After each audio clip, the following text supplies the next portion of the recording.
He can give me the happiness you never could, she murmured, squeezing my hand across the table like she was offering comfort, and handing me the end of our marriage on a silver platter at the same time. We were at Sea Salt and Sage, waterfront lights throwing the Miami skyline into glitter behind her shoulder. Lobster thermidor steamed between us, champagne bubbled in flutes, and for months I'd imagined this exact night: candles, a stupidly expensive meal, the kind of little gestures that say I love you without ever having to shout it. I'd been planning it for weeks. I'm Owen, 29, a paramedic in Miami, the kind of job that teaches you to expect the worst from life and still trust that people are basically decent. Turns out, that trust is easy to lose when someone you've trusted decides to tell you they'd rather be with someone else over dessert. She looked unreal that night in a navy dress I'd never seen before, hair pinned to one side, laughing at something I'm pretty sure I paid for. For the first hour we were the couple everyone thinks we still were, sipping wine, trading jokes about work, making small plans about a vacation we'd never booked. Then the subject shifted, not subtly, not politely, toward Derek. Derek is the coworker. Derek is the startup wunderkind with the MBA, the man who speaks in campaign strategies and market segmentation like it's poetry. Derek, apparently, thought about the future in a color palette I couldn't even name. And Hazel, between mouthfuls of lobster, lit up talking about him the exact way she used to when she talked about us, except this time, her words were about another man's brain instead of our shared life. At first it was the harmless kind of name-dropping, you should hear what Derek said in the meeting today. But 20 minutes later she was cataloging late-night brainstorms, weekend conferences, the ways he pushed her intellectually, as if being admired for ambition were a love language I wasn't fluent in. She described conference rooms, post-it notes, slides and strategy, and I sat there nodding because that's what you do when the person you love is excited. You listen. You hold hands. You laugh politely at their jokes. You pretend a slowly growing ice block in your chest is just indigestion. He just gets it, Owen, she said, reaching across the table to squeeze my fingers. Her thumb stroked the back of my hand like a benediction. Her words landed like a verdict. I kept my voice even, kept my smile in place, because there's a strange dignity to staying calm while your world rearranges itself around a sentence you never heard coming. I signaled for the check like a man who had already decided to pay for the last thing he'd ever share with someone. Then, while the bubbles from the champagne trembled in her glass, she leaned in, too close, the warm breath of wine and salt on her cheek, and whispered it as if it were the most natural thing in the world: he can give me the happiness you never could. Not loud enough for the table to hear, but loud enough to echo in my skull for months. Happiness. As if our 4 years, the nights I scrubbed off blood from strangers and came home smelling like antiseptic, the afternoons I sat with her, helping practice slides at 2 in the morning between shifts, the mornings I transferred savings into a course she couldn't afford, were a placeholder on the shelf until something shinier came along. She spoke about ambition and growth as if the two of them belonged to a different currency than everything we'd built together. I thought about all the tiny, stubborn ways I tried to make room for her dream. I remembered the first time she told me she wanted to leave retail, a boutique in Coral Gables, folding sweaters for $12 an hour, and how that fierce, hungry light in her eyes had pulled me in. She told me, on our third date walking along South Beach, I don't want to fold clothes forever. I want to do something that actually matters. I believed her.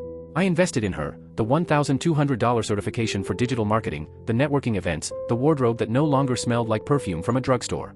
I gave and gave because that's what you do when you love someone, you try to buy them a better future when their pockets are empty. That kindness was supposed to be the scaffolding of a partnership. Instead, somewhere along the way, my support became a ladder she climbed away on. You've been so supportive, she used to tell me late at night, her head on my chest after I'd helped her rehearse a pitch. I don't know what I'd do without you. I used to think those words meant something. They mattered. They were proof that we were building something together. But people change. Or maybe they reveal themselves, slowly, like water leaking through a ceiling until one night the plaster just gives. Hazel changed. Not in a single cinematic moment, but in small edits, a new phrase here, a laugh at my expense there, until I found myself embarrassed of the very quality that had pulled me toward her, a blue-collar work ethic that put my life on the line and paid the bills with stubborn honor. I reached across the table, ordered the check, $347 with tip, and paid it without drama. I walked her to the car when she wobbled on heels that made her taller than she looked at eye level. She leaned her head against the passenger window and passed out halfway home, a half-smile like a preview of some future dream. I drove in silence, the radio off, the city lights sliding past in a blur. By the time we pulled into our complex I had drafted a quiet, practical plan in my head. It had nothing to do with bargaining for a salvageable marriage. It had everything to do with respecting myself enough to stop being the consolation prize. When I think back now, I see the trail I should have followed, $1,200 here, new shoes there, the conferences I paid for because she promised those were the stepping stones. We met 5 years ago when she was folding clothes and living in a cramped apartment with 3 roommates and a steady smell of microwaved ramen. I was a paramedic with Miami-Dade, a 1-bedroom place near the hospital, making $58,000 a year, not rich, but steady. I remember her ambition like a flare in the dark, something I wanted to fuel. I believed investing in her success was investing in our life. So I paid for classes. I drove her to networking events. I taught her how to talk about metrics and ROI because she wanted in. Those things landed her a coordinator role, then another, then the startup job where she met Derek. That is the hard, stupid path of betrayal. You trace the favors and the sleepless nights and realize they were never meant to be shared. 8 months ago Derek appeared in her story like a new chapter title. At first I barely registered him, just a name, a coworker, a new person to be tolerated at dinner parties. Then the stories shifted, late nights at the office, clever emails, strategic retreats. My work boots and calloused hands became undesirable in contrast to his suit and syllabi of buzzwords. I didn't notice the erosion the way you don't notice the tide swallowing the beach until you're ankle deep in water. And that's where the night at Sea Salt and Sage ends, with me paying a bill I'd planned, and a sentence I hadn't. The rest? Well, the rest started 8 months ago when Derek walked into the room. And the moment he did, everything we thought we were, the promises, the plans, the little investments, began to look like steps he could outstride. What he did next changed everything. The future belongs to people who think strategically about market disruption, she'd declare at dinner like she was quoting scripture. Meanwhile, I'd sit there, chewing slowly, thinking it sounded like the same buzzword salad I'd heard 100 times before. But she looked at me like Derek had just unlocked the secrets of the universe, and I was supposed to applaud. So I'd nod, lean in, and ask questions because I wanted to be part of her world. I wanted to understand what lit her up. And more, she'd wave me off with that condescending little smile. It's pretty complex stuff. Probably not something you'd really find interesting. Or worse, Derek explains it so much better. He just has this way of breaking down consumer psychology, it's brilliant. That one stung. Because here I was, the man who literally held strangers' lives in my hands on the side of Miami highways, in smoky apartments, in places where blood and fear mixed together, suddenly being told that my perspective on human nature didn't measure up to Derek's PowerPoint slides. One night, she looked at me across the couch and said casually, maybe you should think about going back to school. Get your bachelor's degree. Maybe even an MBA. You're smart enough, you just need the credentials to back it up. The way she said it, it wasn't encouragement. It was a verdict. Like my intelligence was counterfeit until a university stamped it with approval. Like saving lives wasn't a resume worth bragging about. I sat there, my stomach heavy, listening to the same woman whose certifications I'd paid for now implying that my unframed diploma made me less of a man. Her admiration for Derek's expertise grew like ivy, crawling over every corner of our conversations. He wasn't just a coworker anymore, he was a mentor, a visionary, a lighthouse she couldn't stop sailing toward. And I watched, helpless, as Hazel twisted herself into a version I didn't even recognize. The woman who used to come home exhausted from 8-hour shifts started staying late at the office. Brainstorming sessions, she'd say. Always with Derek. Weekends? Suddenly, team-building retreats at Miami Beach hotels where, apparently, marketing strategy required mojitos and beachfront views. She'd float into our apartment on Sunday evenings glowing with stories. Derek thinks I have real potential, she'd beam, her voice vibrating with the same kind of thrill she once saved for our anniversary trips. Meanwhile, I was folding laundry, chopping vegetables for dinner, listening to her gush about how he was teaching her to think beyond execution and develop true strategic insight. I'd stir the pasta sauce, nodding, feeling more like her roommate than her husband. Her vocabulary even changed. She swapped warmth for buzzwords. Suddenly, it was all paradigm shifts and consumer engagement metrics, phrases she parroted like prayers. You know what Derek said about market penetration strategies, she'd begin, and I'd brace myself for another 20-minute lecture. And when I tried to share my day, maybe about pulling a child out of a wrecked car, or reviving someone's grandfather after a heart attack, she'd nod politely and pivot back. Back to Derek's brilliance. Back to quarterly indicators. Then came the wardrobe transformation. Hazel, who used to laugh at $200 price tags, now strutting across our apartment in $400 blazers and silk blouses that demanded dry cleaning. Designer heels tapping across the floor like gavel strikes. When I asked about the mounting credit card bills, she brushed me off. Image matters in marketing. Derek says first impressions can determine entire career trajectories. So there it was again. Derek's philosophy, Derek's wisdom, Derek's influence stitched into every hemline of her new life. She'd scroll his LinkedIn posts like they were gospel, quoting them back to me as if his musings on consumer trends carried more weight than the lessons I'd learned on the job about human resilience, fear, and survival. The breaking point wasn't an affair I could prove, or some late-night text I caught on her phone. It came with her announcement. She'd applied for a promotion. Senior Marketing Coordinator. A role that meant one thing, more one-on-one time under Derek's supervision. She delivered the news breathlessly, her excitement so raw I almost expected her to cry. This could change everything for us, she said, though the us sounded thin. Her joy wasn't about the raise, the stability, or the opportunities it might bring to our household. It was about proximity, about sitting closer to the man she'd turned into her North Star. I congratulated her, tried to keep my voice steady. Do you want me to help prep for the interview? We could run through some questions. But she waved me off. Derek's already coaching me. He knows exactly what they're looking for. She smiled, dismissive, like my offer was cute but irrelevant. That's when it hit me. I wasn't just losing her to another man. I was losing her to a fantasy of who she thought she could become with him.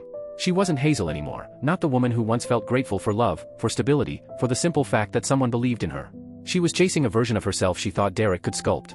And in the process, she was dismantling everything we'd built, one canceled date night, one condescending smile, one breathless, Derek said, at a time. And I couldn't stop wondering, how much further would she go before the marriage was nothing but a memory? Our Saturday mornings used to be sacred, coffee in mismatched mugs, lazy conversations that drifted from weekend plans to half-serious dreams about the future. Those mornings disappeared. replaced by Hazel hunched over her laptop, tapping out frantic replies to Derek's urgent Saturday emails about campaign gaps and market positioning. I know this is disappointing, she'd mutter, eyes never leaving the glowing screen, but Derek spotted some weaknesses in our Q3 rollout that can't wait until Monday. This is what separates serious professionals from people who just punch a clock. So I'd cancel dinner reservations we'd made weeks in advance. I'd queue up Netflix alone, staring at the blue light on the empty couch cushion beside me, wondering when my wife decided our marriage was the inconvenient thing cluttering up her schedule. And meanwhile, Derek? I'd bet money he was out golfing or sipping cocktails with friends while Hazel burned her weekends worshipping at the altar of his marketing genius. When she did finally stumble back through the door, it wasn't exhaustion she carried. It was radiance. She'd toss her bag down and beam. Derek says I have natural instincts for consumer psychology. Most coordinators never develop this kind of intuition. He thinks I could really stand out in senior-level discussions. Roommate. That's what I felt like in those moments. A roommate who happened to split bills with her while Derek handed out the kind of praise I used to think was mine to give. Our intimacy faded. What little we had left felt mechanical, hollow. Even in bed, her body was there but her mind was miles away. I'd glance over afterward, only to see her lying on her back, eyes distant, lips curved in some private smile. And I knew damn well it wasn't me she was thinking about. You seem distracted lately, I said once, reaching for her hand. She pulled away with a sigh. I just need to review Derek's feedback before the morning meeting. It's work stuff. The dismissal in her tone cut deeper than anything. The comparisons sharpened, too. More frequent. More brutal. Derek's considering a doctorate in business psychology, she mentioned casually one night. He says continuous learning is what separates leaders from followers. I really admire that. The implication was clear. Derek was a man chasing greatness, while I was stuck, satisfied with mediocrity. Mediocrity. That's what she called saving lives. I tried to defend myself. My job requires constant training. New medical protocols, new procedures. Every call is a lesson. But Hazel waved me off, starry-eyed. It's different. Derek's always reading these incredible books about market disruption and leadership. He shares insights that completely change how I think about growth, professionally and personally. By the time our anniversary rolled around, I already knew. Our marriage wasn't just dying, it was gone. All that remained was the ceremony of her finally saying the words out loud, wine-drunk and reckless enough to confess it across a candlelit table. Later that night, she passed out in our bed, blissfully unaware she had just detonated 4 years of marriage with a few champagne-fueled sentences about another man. I sat in the kitchen, the only light coming from the laptop screen, my heart thudding with a strange, calm finality. This wasn't chaos. This was triage. I photographed everything, the lease, our joint accounts, the insurance policies, even the marriage certificate soon to be nothing more than scrap paper. I listed assets, $18,000 in savings, $4,200 in checking, the apartment lease, the furniture, the clothes. I added up the professional expenses I had shouldered for her, certifications, networking events, wardrobes, conferences. Over $23,000 invested from my salary. And for what? For her to upgrade to a man with shinier credentials. By 3 a.m., I had an inventory any attorney would admire. At 8 a.m. sharp, I was on the phone. Hazel still asleep down the hall, her breath steady, her dreams no doubt full of Derek. I need to file for divorce, I told the receptionist, my voice steady. No kids. Irreconcilable differences. Joint assets, straightforward division. How fast can we get this started? And just like that, the man who spent his career saving other people's lives began the process of saving his OWN.by noon the next day. I had everything lined up like a battlefield map. A consultation scheduled for Tuesday. Notes on Florida divorce law highlighted and bookmarked. And a blunt reminder from the attorney's assistant, separate your finances immediately. So I did. I split our savings down the middle, redirected my paycheck into a brand new account, and spent that afternoon quietly boxing up my personal things while Hazel was at work, no doubt gushing to Derek about our perfect anniversary dinner, conveniently leaving out the part where she admitted she was in love with him. What Hazel didn't realize was that the fantasy she'd been building for months was seconds from imploding. Because Derek? Mr. Market Disruption himself? He wasn't her knight in shining armor. He was her HR report waiting to happen. While Hazel spun every polite nod and professional email into signs of destiny, Derek had been doing the opposite, keeping a running log of her behavior, tightening boundaries, and preparing to protect himself before things crossed a line he couldn't ignore. She thought his quick smiles were flirtation. He thought her lingering glances were alarming. She thought volunteering for all his projects showed initiative. He thought it was fixation. She thought brushing his arm in the break room was harmless. He thought it was harassment. And Derek, being the meticulous strategist Hazel worshipped, documented every last uncomfortable interaction. Wednesday morning, Hazel decided it was time to make her big move.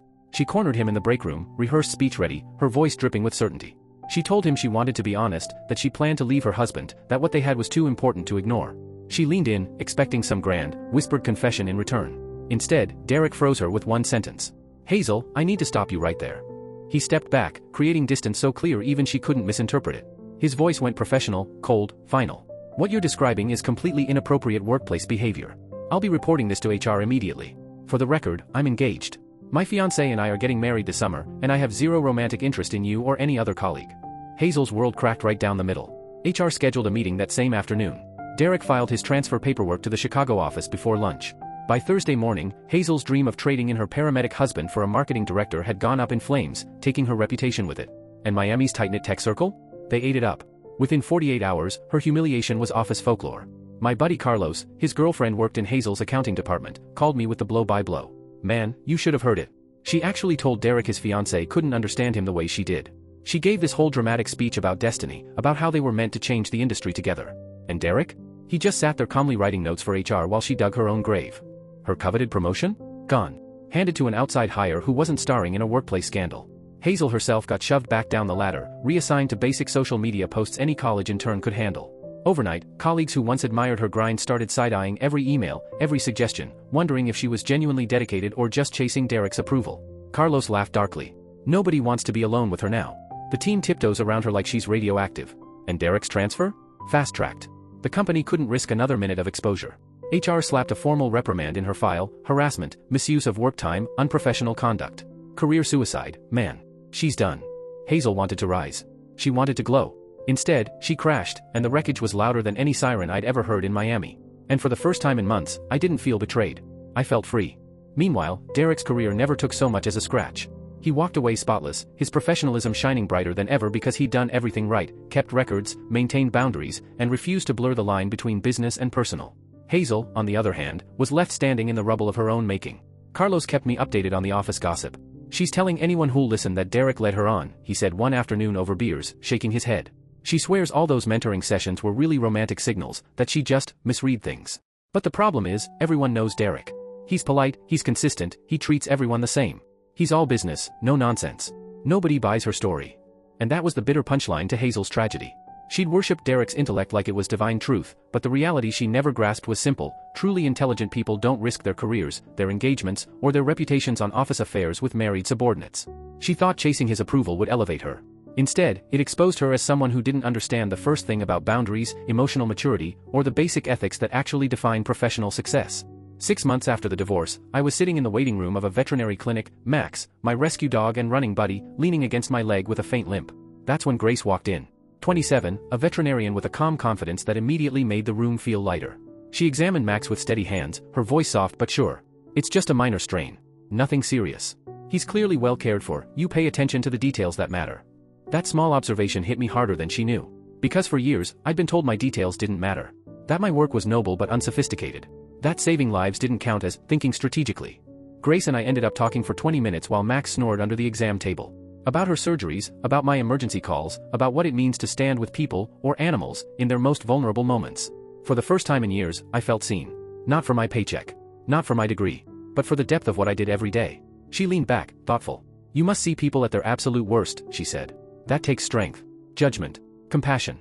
Honestly, I don't think most people could handle what you do. I sat there, stunned. Hazel had once laughed off my insights as simplistic, unsophisticated. Grace recognized them for what they were: hard-earned truths about human nature. And in that moment, I realized I wasn't broken. I'd just been giving my love to someone who couldn't recognize its worth. Meanwhile, Hazel's world kept collapsing. Her reputation in Miami's tech scene was radioactive. Every attempt to claw back credibility fell flat. And when the phone rang 3 weeks after the divorce papers were finalized, I should have let it go to voicemail. But I answered. Maybe curiosity. Maybe closure. Her voice was thick with desperation. I made a terrible mistake, Owen. I want to work this out, like adults. We had something real. Something worth fighting for. If we could just sit down, talk honestly about what went wrong, I know we could find our way back. But nothing had gone wrong. Not really. Everything had gone exactly as she wanted, right up until Derek shattered her fantasy with the truth. She hadn't lost her way. She'd chosen her path. And now she wanted to drag me back into the wreckage. I hung up that night knowing something with absolute certainty: I wasn't going back. Not for Hazel. Not for the woman who had mistaken ambition for love, and left me chasing shadows while she worshipped a man who never wanted her in the first place. When I finally told Hazel the truth, that I was seeing someone new, someone who valued the very parts of me she'd spent months tearing down, her reaction showed me she still hadn't learned a damn thing. Her voice shook with disbelief. You're really going to throw away 4 years for some rebound relationship? We built something together, Owen. I know I made mistakes, but you can't just replace what we had with the first person who shows you attention. I almost laughed at the audacity. The irony was brutal. This was the same woman who had spent 8 months convincing herself that Derek's polite mentorship was proof of destiny, throwing away our marriage for a fantasy. And now she wanted to lecture me about loyalty? About not replacing meaningful love with the first alternative? The difference was crystal clear. Hazel had been chasing a mirage, projecting all her dissatisfaction onto a man who never once saw her as anything but a coworker. Grace and I, though? We weren't rushing into some grand illusion. We took it slow. Coffee dates, long walks with Max, quiet nights where conversation flowed effortlessly. No pedestal, no power imbalance. Just two people who actually saw and respected each other. And when we finally moved in together, I realized something I'd never felt with Hazel, the quiet relief of being loved for who I already was, not tolerated until someone better came along.